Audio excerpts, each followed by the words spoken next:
What's going on, YouTube? It's your boy JS392 back with another one. Today we're going to be talking about, is this the end of Dodge? Is it the end of Dodge based on what their plans are, what they're bringing in, what they're taking out, and what everyone else in the automotive industry is doing?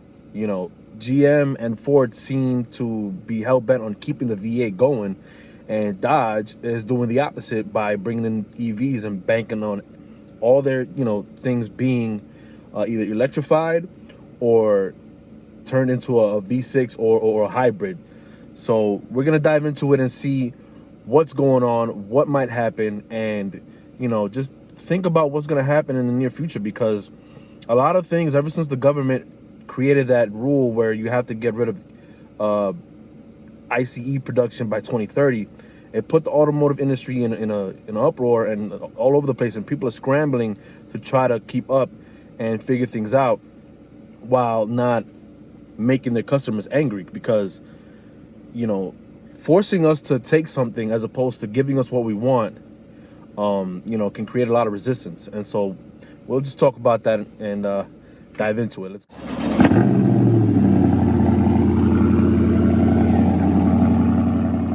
So everyone knows that Dodge plans on bringing in EVs and some, inline sixes with turbos and things like that, and they're getting rid of the Hemis. And the other muscle car companies are basically taking advantage by saying, you know what, we're going to keep our V8s, we're going to keep making our V8s.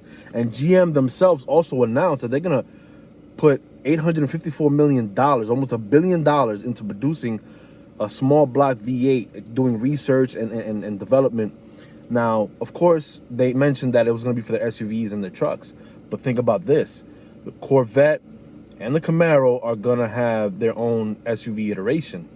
And also, GM hasn't really come up with a competitor for the TRX like Ford has with the Raptor R. And so maybe that'll be one thing that they plan on doing, because it seems like GM is a little bit slow to keep up. But when they finally do bring something out, it's like amazing. Because if you really look at it, the Corvette, when it first came out, the C8, it was like, oh man, mid-engine, amazing, beautiful performance, beautiful car. And then they come out with the Z06 and they're like, oh, flat plane crank, all this power, all this speed, track focus, monster, wow, amazing. And then out of nowhere, because everyone was speculating, we all heard about the EV that they were going to make as a Corvette, but we had no idea what they were going to bring out. And then when they brought out the E-Ray, when they unveiled it, it was like, whoa, it took the car world by storm, because we didn't know what they were really what was really going on. This is the first American muscle car company, or company that makes muscle cars, that integrated all-wheel drive with a V8 that can finally gain traction. Because all these other cars, a lot of times they lose traction simply because there's too much torque in the rear wheels. And everyone's been begging for them to put all-wheel drive systems in their vehicles, whether it be the Mustang, the GT500, or the GT, the Camaros. Although the Camaros don't lose traction too much, but the ZL1 definitely had a little bit of issue with that. And of course, we all know the Hellcats have been an issue. Even the Scat Packs have been an issue when it comes to traction. So we've been begging and begging, and they've been saying, oh, we can't do it, we can't do it. Finally, GM does it with the E-Ray, and that thing is a machine. And it's not even meant to be better than the Z06. It's meant to have Z06 power with more of a luxury feel, because remember, the Z06 is track focused. It has basically racing suspension setup, whereas the E-Ray has the dampening system from the regular C8. So that's where the differences come in. But the fact that it has a hybrid system producing almost the same amount of power as the Z06, but with a quicker 0 to 60 time, simply because electric vehicles, they give you that instantaneous torque. And with a hybrid and all that power, you kind of have an insanely fast car that actually starts out cheaper than the Z06. So that's awesome. So GM has been really they've been cooking some crazy stuff up in that lab. And I know they got another Corvette coming out. I mean, they haven't slapped a supercharger yet on a C8. So I expect that to be coming pretty soon. And then although they're getting rid of their Camaro, again, they're making an SUV Camaro, and they invested a whole bunch of money on V8s. So expect to see a Camaro SS SUV somewhere, which I'm sure people are going to love. Same thing with the Corvette. It's probably going to be some crazy monster SUV, because Corvette is now being integrated into its own brand, kind of like Genesis is for Hyundai. And so also GM hasn't been slouching in the luxury car department with performance. You know, a lot of people complain that American cars are crappy, you know, they don't have good interiors, the materials are bad. But Cadillac does have its, you know, high performance vehicles. They have the CT5V, CT5V Blackwing. I know it's confusing, that's why I'm trying to like really break it down. And then you have the Escalade V and the CT4V Blackwing, CT4V. But just for the CT5V itself, that's a really, you know, awesome vehicle. It has all the luxuries of a Cadillac, and it has the performance of, you know, basically, I guess you could say a Scat Pack without the V8, yeah, so you're gonna miss that sound, but it still sounds great.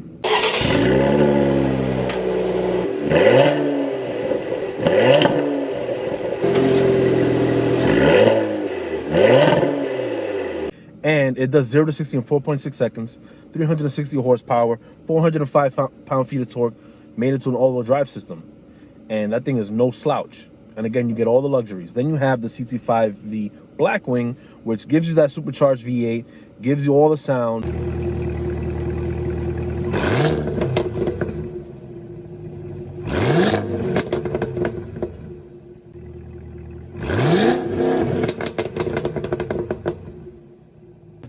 They even have an interesting manual system where you don't have to, you know, hit the clutch and let go of the gas. You could keep your foot on the gas while you hit the clutch to shift, to give you the fastest shifts possible. Now, obviously, the automatic system is always going to be quicker, but that's a good way to try to make it faster without compromising the fact that you have a manual. Because people that love manuals in their cars, they just have this thing. It's like a cult almost. Like they need to have the manual, especially made it to a muscle car or any car with a V8. They just need to have that manual. And it's not just muscle car people. It's people in the tuner world. It's just, you have those people out there that just love their manuals. And then, you know, it's there. You also have the Escalade V, which they don't have a Blackwing version. It's just the Escalade V. But they have the CT5V Blackwing engine, but they gave it a bigger blower for the supercharger. So instead of 1.7 liters, it's 2.7. So while the CT5V Blackwing puts out 668 horsepower, the Escalade V puts out 682. And also the torque numbers get bumped up as well, from 498 to about 653. So you get a fast SUV. It's 4.3 seconds, 0 to 60. Obviously, it's not the fastest one. It's still the Durango SRT, yes. Excuse me, the Durango SRT Hellcat, which is great. It's a Mopar. I love Mopars. But that's still the king of SUV speed at the moment. It's faster than the Trackhawk. It has maybe like 2 or 3 more horsepower, but it's tuned different so that the torque comes in at a lower RPM. That's why it's faster. It's not because of weight and aerodynamics. If you look at it, the Durango is a little bit heavier and less aerodynamic than the Trackhawk. But again, because of the way it's tuned, it makes a bit of a difference, and it's faster from 0 to 60 and when you go at the high end. So then the Escalade, it gives you a good sound, good speed, but it doesn't have the same amount of power, and it's just heavy. But the thing is that the Durango SRT Hellcat is no longer in production, whereas the Escalade V is going to continue to be in production. So that's another place where Dodge and Chrysler, Mopar, Stellantis, whatever you want to call them, Jesus, all these parent companies, they're not making these SUVs anymore. They're not making a Trackhawk anymore. They're not making a Hellcat Durango anymore. There's no Hellcat Hornet, not that I heard of. So right now, GM has taken over that market, because Ford, they came out with the ST Explorer. That thing, 400 horsepower, you're not moving me. You're not moving anybody. The Bronco Raptor, it's okay. It's not faster than the 392 Wrangler, although that one's also not in production either. So now that little segment, the off-road little Jeep, whatever segment, is now being taken over by Bronco. You see what I mean? Whatever Dodge is doing is hurting them, because now other companies are going to be taking over and making the money and have all the market share, because there's nothing to share anymore. There's only one person doing this and one person doing that. And then you also have the fact that GM and Ford, like I said, both announced they're keeping the V8s. Ford is going to keep producing the Mustang. They got the Dark Horse. They haven't come out yet with a Shelby, whatever, whether it be another GT350 or GT500.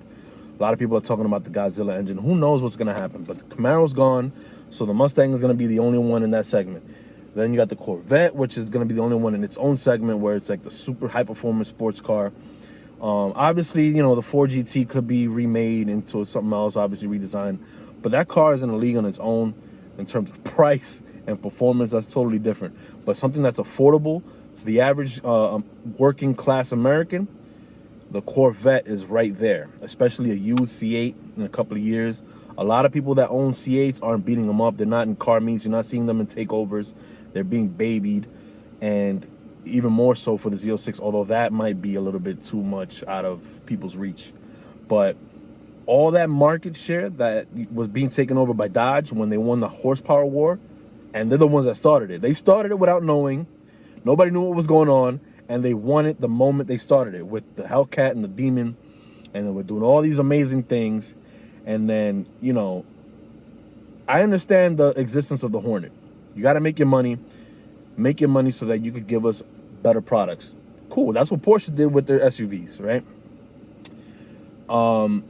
But then to kill out the Hemi, not make any plans for any new ones, not even tell us anything. I mean, if you are, you're not doing a good job at these announcements. I mean, it's really like, people are getting really angry, and they're already jumping ship. A lot of people are jumping ship simply because they feel betrayed, and also the markups are turning them away. For a car that hasn't been changed for 10, 15 years, you're gonna charge them a higher amount for the same thing. And even on the used market, people are abusing the idea that, okay, these cars are in high demand, they're hot, let me charge a lot of money for a used one as well. I already showed you examples in my other videos. You can go check them out. But it's pretty bad out there. So Dodge is, I don't know where they're gonna go from here. I don't know how they're gonna survive, especially when these other companies are coming in and they're punching hard. I mean, they're really going at it, especially GM. I mean, like I said, they haven't come out with a supercharged version of the C8, and when they do, I know it's gonna be a monster. Of course, Ford is gonna also be right there with their own supercharged monster. I mean, these two companies are going to continue to give us what we want, regardless of how everyone else feels. Dodge doesn't have to make everything EV or hybrid right now. Like I said, 2030 is the year it's supposed to happen. So the fact that they're doing this right now, and I get they're investing heavily in it, and I get they want to do all this and that, but then, you know, you go and you make this car with the artificial sound button, and then you're telling people that they have to pay a subscription price to get more power. And then also you have to understand that you want to keep more market share in the mod department and the repair department, because you're saying, oh, we don't want anyone working on the cars, only we can update it to give you more power. You have to come to us, and if you go to anybody else, you're screwed out of warranty. Who knows how those cars are going to be worked on, and if you could get them worked on. And I know it's going to be expensive because it's going to be a new realm, a new department. Tesla has problems fixing their cars, so I already know, you know, Dodge is going to have an issue as well. This is something new for them, completely new, completely different. This is not something they've been doing for a long time. Engines, motors, and things like that, yeah, sure. EV, electric, batteries, completely new, and they're going to be rookies at it. So it's going to be either sink or swim, but it's not looking good, man. I mean, I don't know what else to say. I'm gonna keep my my Scat Pack. I don't want to discourage people from you know, buying them, because obviously they're gonna go up in value. But if you got one already, I suggest you keep it, take care of it, because it's gonna be worth something. It's gonna be special in the future. They're not gonna be around anymore. People are gonna start destroying them more and more, and you know, it's unfortunate for Dodge, but whatever. For those who already have the car, you already know we're in a good position. So that's my take on it. That's my take on Dodge's basically the course that they're taking it's really something that we don't want, something that we don't want to see happen to them. We do want more, V8s. I wish they would have tried to at least give us a Hellcat with an all-wheel drive system at least once. Give us something that can handle all that power, put it down to the ground, and perform like a beast that it's supposed to be. But, that's my take on it. Let me know what you guys think in the comment section. Don't forget to like and subscribe, and on to the next one, guys.